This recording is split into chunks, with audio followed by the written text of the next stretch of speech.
Going into summer break as a junior hits differently. There's anxiety about graduation, keeping in touch, or even deciding which college to go to.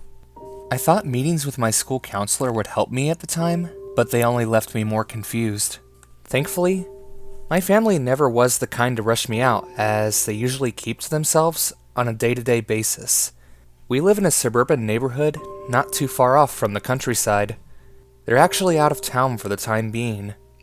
I promised them beforehand that I'd try filling out job applications along with watching Gingy and Lowski, our two small cats. However, I had a pastime that seemed much more exciting to me, and that was cellar diving.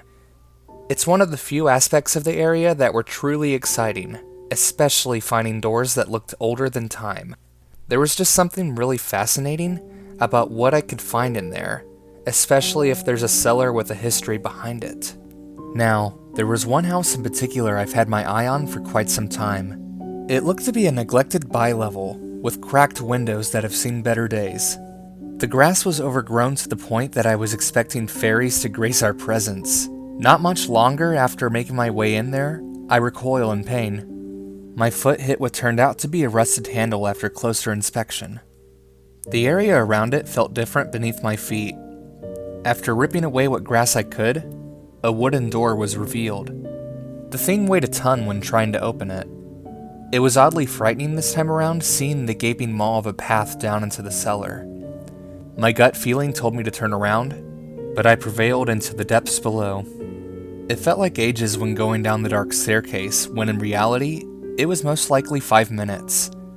However, there was a faint light at what appeared to be the bottom not long after. When getting there, my jaw dropped open with excitement. It looked to be a whole basement and then some. There were shelves as far as the eye could see, adorned with jars. They seemed to contain all manner of voodoo items.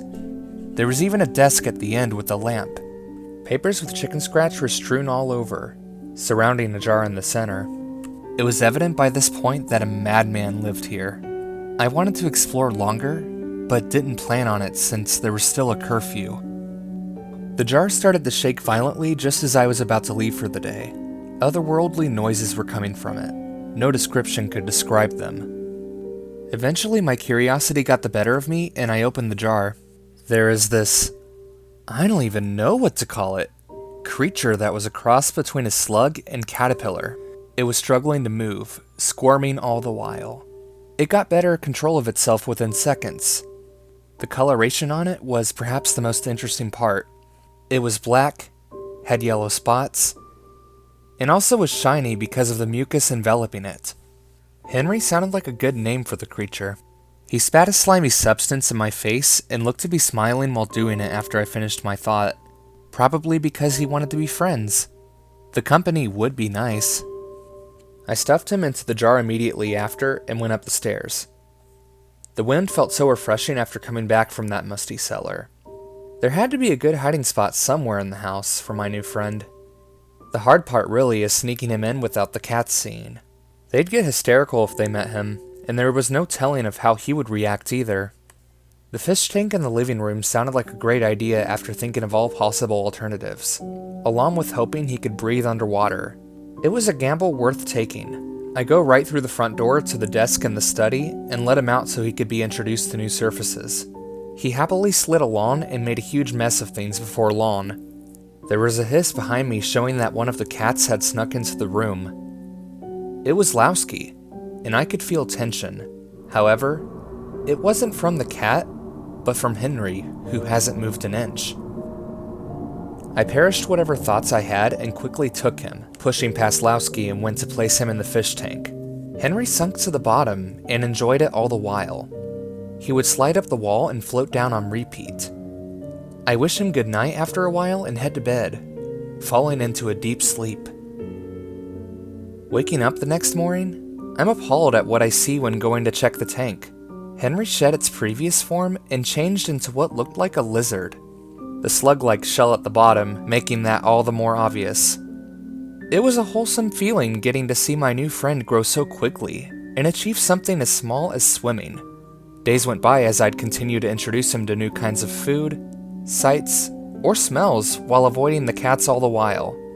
I planned on Henry meeting both of them eventually once they were more accustomed to him being here. I'd have to do that soon since the day my parents were coming back was arriving fast. There's no telling what their reaction would be. I'm woken up during the middle of a Friday night with an intense anxiety like I've never felt before. It looked to be 2 in the morning, and there was a phrase in my mind that kept repeating over and over, "Check on Henry now." After setting foot in the living room, I notice a wet feeling under my feet.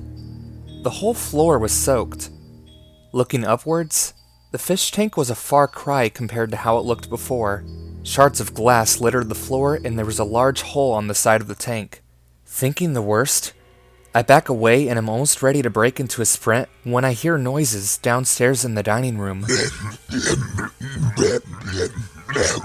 Every step is met with a squishy sensation. I turn the dim kitchen light on, and what I see will haunt my dreams for years to come. There, in the middle of the kitchen floor, was the half-eaten body of Lowski, or what remained of him. He was nothing but a pile of blood, and his entrails were strewn all about. My eyes nervously follow a second trail of blood, and they lay upon a much larger Henry, just as he was slurping in the tail of what I assumed to be our other cat, much like how one would eat the last noodle in a wonderfully made spaghetti. He flashed me a toothy grin like he was expecting an accolade of some sort.